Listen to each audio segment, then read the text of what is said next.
नमस्कार दोस्तों बहुत कम ऐसा होता है कि अमेरिका का राष्ट्रपति और वो भी डोनाल्ड ट्रंप जैसा कोई प्रेसिडेंट हो अमेरिका का कि वो खुद एडमिट करे कि हाँ इस वजह से ये सारी चीजें हुई हैं। बहुत कम आपको देखने को मिलेगा। फाइनली आप देख सकते हो डोनाल्ड ट्रंप ने एडमिट किया है कि जिस तरह से उन्होंने टैरिफ का कार्ड प्ले किया भारत पर, इसकी वजह से रिश्ते खराब हुए। मतलब भारत तो ये साफ साफ कहता ही आ रहा है। इनफैक्ट अमेरिका में जितने भी कमेंटेटर्स हैं, इनफैक्ट फर्स्ट टर्म जो था डोनाल्ड ट्रंप का, उसमें जितने भी ऑफिशियल्स थे ट्रंप एडमिनिस्ट्रेशन में, उन सभी का कहना था कि जिस तरह से ट्रंप कर रहे हैं भारत के साथ ये सही नहीं है।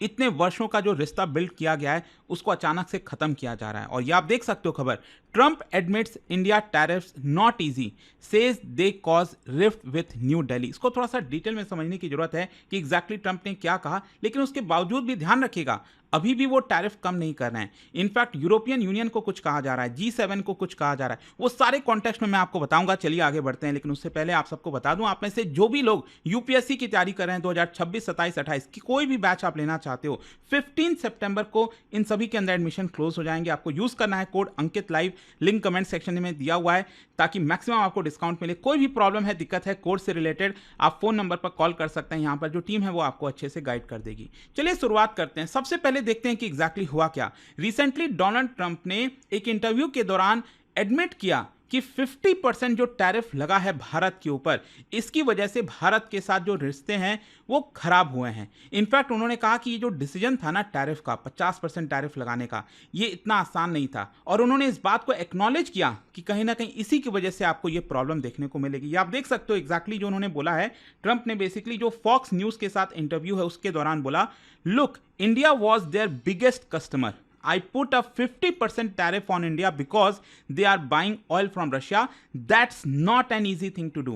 That's a big deal and it causes a rift with India. मतलब उन्होंने साफ साफ इस चीज को एडमिट किया।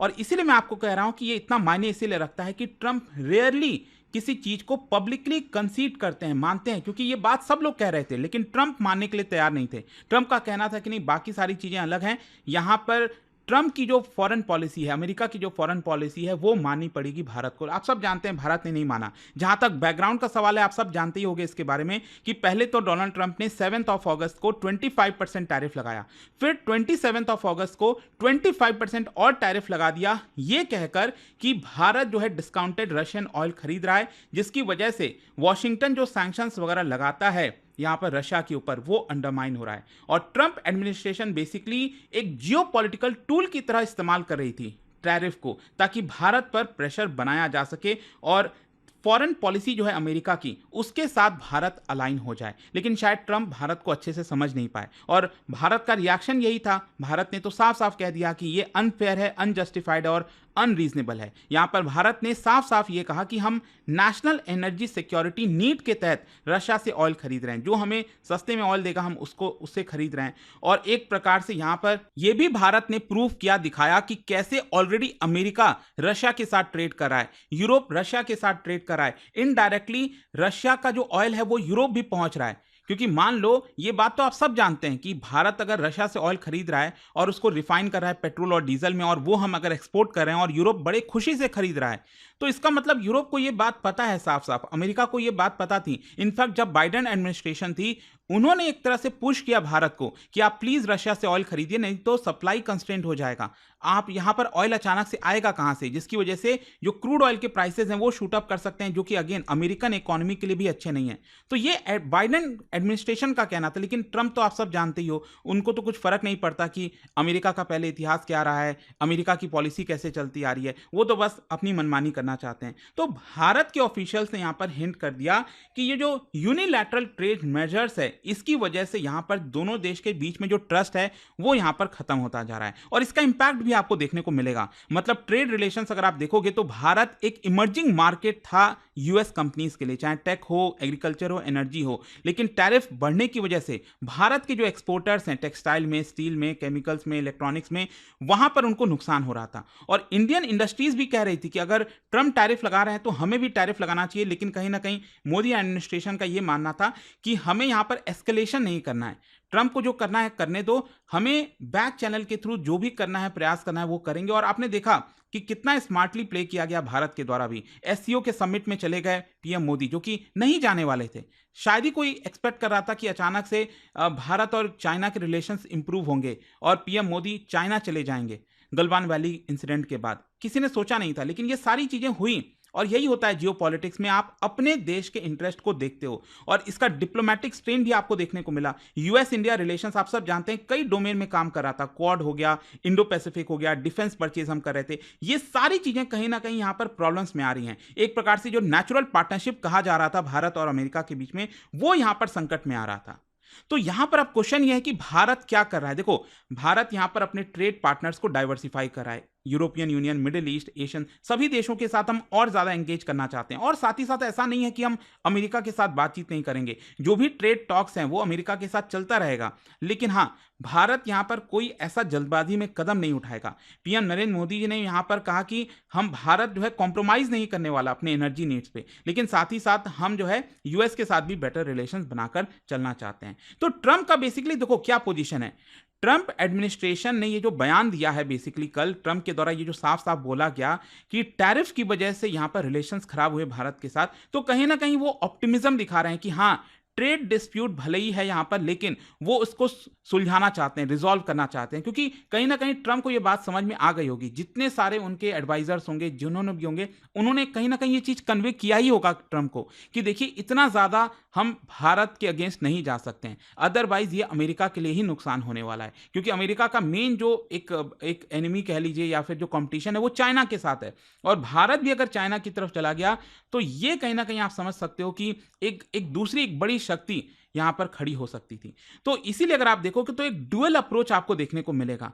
मतलब एक तरफ आप देखिए डोनाल्ड ट्रंप ये एक्सेप्ट भी कर रहे हैं, लेकिन दूसरी तरफ अगर आप देखोगे तो डोनाल्ड ट्रंप यूरोप को भी ये कह रहे हैं। आप देखिए डोनाल्ड ट्रंप का एक और बयान आया इंटरव्यू में, उन्होंने कहा कि I have already done it, I have done a lot, Trump added in his interview, and remember this is a Europe problem and much more than our problem। मतलब ट्रंप ये बात कह रहे हैं सभी को कि देखिए, अमेरिका को जितना करना था कर दिया, हमें 50% तक टैरिफ लगाना था लगा दिया, अब हमारी हिम्मत नहीं है इससे ज़्यादा जाने की, और जिसको जाना है वो बेसिकली यूरोप को करना है, क्योंकि अल्टीमेटली ज़्यादा प्रॉब्लम यूरोप के साथ थी। तो यूरोप को ये कदम लेना चाहिए। तो ट्रंप कहीं ना कहीं यूरोप को ये कह रहे हैं कि आप भारत के ऊपर टैरिफ लगाओ। इनफैक्ट अगर आप देखोगे अभी G7 पार्टनर्स, मतलब G7 के जो ट्रेजरी सेक्रेटरी, मतलब जो फाइनेंस मिनिस्टर्स हैं, उनके बीच में बातचीत हुई। तो यूएस की तरफ से जो ट्रेजरी सेक्रेटरी हैं स्कॉट बेसेंट, उन्होंने यहाँ पर G7 देशों को एक प्रकार से ये बोला कि आप भी भारत के खिलाफ कदम लीजिए। तो एक तरफ से यहाँ पर ट्रंप ये कह रहे हैं कि हमें जितना करना था हम कर दिए, अब G7 कंट्रीज को, यूरोप को जो करना है वो करे। लेकिन अब क्वेश्चन ये है कि क्या यूरोपियन यूनियन भारत के खिलाफ कदम उठाएगा? क्योंकि आप समझिए भारत और यूरोपियन यूनियन के बीच में बहुत जल्द, जी हाँ, ऑलमोस्ट डील फाइनलाइज हो गई। आप देख सकते हो India European Union trade talks enter crucial phase, aiming to seal deal by year end. मतलब डेफिनेटली इस साल के एंड तक भारत और यूरोप के बीच में एक बड़ी ट्रेड डील होने वाली है। और आई एम श्योर कि इसको लेकर लंबे समय से बहुत से लोगों का इंतजार है। ये one of the biggest trade deal हो सकती है अगर आप पूरे दुनिया में देखें। तो फाइनली क्वेश्चन ये होता है कि इसका ब्रॉडर इंप्लीकेशन क्या है। देखो, अगर हम इंडिया यूएस इकोनॉमिक टाइज की बात करें तो ये जो रिफ्ट है ये कहीं ना कहीं दिखाता है कि इकोनॉमिक पार्टनरशिप बहुत फ्रेजाइल है भारत और अमेरिका के बीच में। भले ही पॉलिटिकल और सिक्योरिटी कोऑपरेशन दोनों देश में बढ़ रहा हो, लेकिन इकोनॉमिक पार्टनरशिप में अभी बहुत सारी कमजोरियां हैं। लॉन्ग टर्म नेगोशिएशंस जो है बायलैटरल ट्रेड एग्रीमेंट को लेकर जो चल रहा था, उसमें स्लो डाउन आ सकता है। अब भारत और अमेरिका के बीच में कब ट्रेड डील होगा ये किसी को नहीं पता। वहीं जहां तक सवाल है भारत के एनर्जी सिक्योरिटी की, तो देखो भारत ने ये साफ साफ कह दिया कि हम तो झुकने वाले नहीं हैं। अगर हमें रशियन ऑयल खरीदना है तो हम खरीदेंगे, अगर हमें डिस्काउंटेड प्राइस में मिल रहा है तो हम खरीदेंगे। जिस दिन रशियन ऑयल का प्राइस बढ़ जाएगा मार्केट के प्राइस से, हम फिर दूसरी जगह शिफ्ट हो जाएंगे। हम भारत को क्या करना है, हम तो कंज्यूमर हैं, कंज्यूमर इज द किंग। तो ये सिंपल सा चीज है। So tariff can not easily force India to change course, since alternative जो है वो ज़्यादा अभी समय एक्सपेंसिव हैं। और ग्लोबल जियोपॉलिटिक्स भी आपको समझना है कि ये जो एपिसोड है वो दिखाता है कि ट्रेड पॉलिसी कहीं ना कहीं एक जियोपॉलिटिकल वेपन की तरह इस्तेमाल की जा रही है। टैरिफ जो है इसको जियोपॉलिटिकल वेपन की तरह इस्तेमाल हो रहा है। साथ ही साथ ये भी दिखाता है कि कैसे यूएस का जो इन्फ्लुएंस है भारत के ऊपर वो बहुत लिमिटेड है। ऐसा नहीं है कि अमेरिका जो चाहेगा वो भारत कर देगा। फॉर एग्जांपल आप देखिए ना, बाकी के जो डेवलप कंट्रीज हैं, चाहे वो लंदन हो गया, मतलब यूके हो गया, फ्रांस हो गया, जर्मनी हो गया, अमेरिका तो उनको बोलता रहता है ना, ये करो, ये लोग करते रहते हैं। तो अमेरिका जो चाह रहा था कि भारत भी वैसा ही हो जाएगा, तो वो बिल्कुल हो ही नहीं सकता। तो ये पूरा विश्लेषण था दोस्तों। आई होप कि आपको अच्छे समझ में आया होगा कि एग्जैक्टली यहां पर जो ट्रंप ने एडमिट किया है इसके मायने क्या है। और जाने से पहले एक बहुत ही इंटरेस्टिंग क्वेश्चन, क्या आप बता सकते हो कौन से साल में यूएस ने भारत को मेजर डिफेंस पार्टनर के तौर पर रिकॉग्नाइज किया था? और इसका जो राइट आंसर है आप सब जानते हैं, मेरे इंस्टाग्राम पर तो मिलेगा ही, वहां पर अगर आप नहीं हो कोई बात नहीं, टेलीग्राम से ले सकते हैं इसका सही उत्तर। और दोस्तों जैसा मैंने आपको बताया, अगर आप यूपीएससी की तैयारी कर रहे हैं, किसी भी साल की आप बैच लेना चाहते हैं, 2026 हो, 27 हो, 28 हो, तीनों बैचेस अवेलेबल हैं और तीनों के अंदर जो एडमिशन है वो 15 सितंबर तक आपको मिल जाएगी। You just have to use this code Ankit live, link comment section में है, ताकि आप मैक्सिमम डिस्काउंट लें। कोई भी प्रॉब्लम होती है, दिक्कत है, फोन नंबर दिया है, आप इस पर कॉल करिए, मेरी जो टीम है वो आपको अच्छे से गाइड कर देगी। स्टडी IQ IAS, आपका सिलेक्शन हमारा मिशन।